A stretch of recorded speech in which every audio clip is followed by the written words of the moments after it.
Alors, pour comparer racine de 3 et racine de 7, on va utiliser la fonction racine dont on sait qu'elle est croissante. Donc c'est ça qui est très important. Donc je vais la redessiner rapidement. Donc on sait qu'elle est à peu près comme ça. Donc elle est définie sur 0 plus l'infini. Et donc on a racine de 1 égale à 1. Racine de 4 égale à 2, etc. Donc là on a les x et là on a racine de x. Donc à partir de là, on va prendre deux nombres a et b, on va dire a qui est plus petit que b. On va regarder comment sont leurs images, donc comment sont racine de a et racine de b. Donc étant donné que la courbe est que la fonction est croissante, donc on voit bien que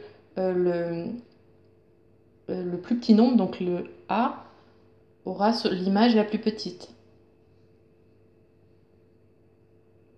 Donc là, le a qui est le plus petit des deux nombres garde l'image la plus petite. Donc quand on a une fonction croissante, quand on a a plus petit que b,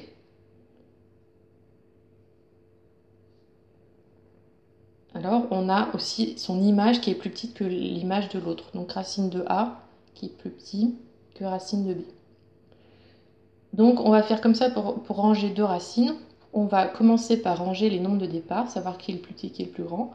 Et ensuite on sait que si on met une racine si on applique la fonction racine, l'ordre ne changera pas. Le plus petit gardera l'image la plus petite. Donc on commence avec 3 et 7. Donc 3 est plus petit que 7. Donc racine de 3 est plus petit que racine de 7. Et la justification sera toujours la même, on dira toujours car la fonction racine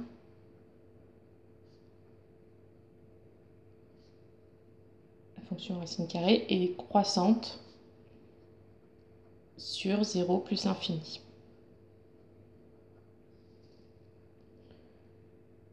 Donc après le petit b, donc racine de pi et racine de 3.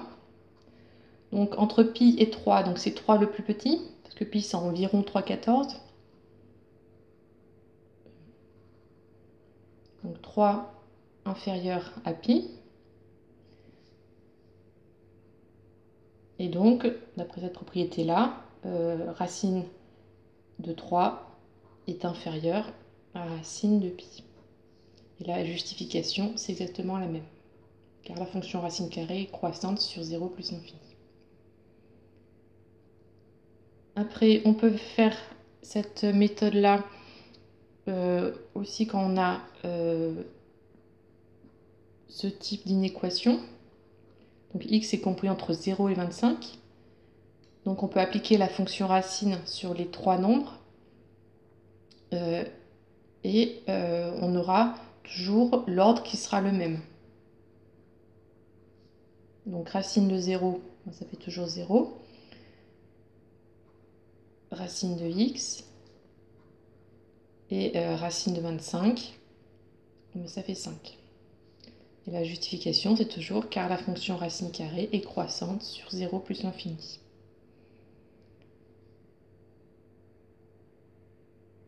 Et ensuite, c'était le petit a, le petit b. Donc x compris entre 2 et 16. Donc là, ce qui change, c'est qu'on a inférieur ou égal. Donc si ça y est, on le reporte dans la réponse. Quand on applique la fonction racine, ça ne change pas,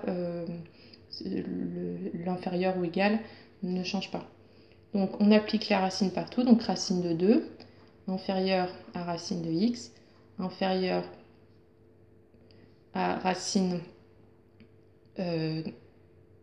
de 16, donc racine de 16 est égale à 4. Et la justification, c'est toujours car la fonction racine est croissante sur 0 plus l'infini.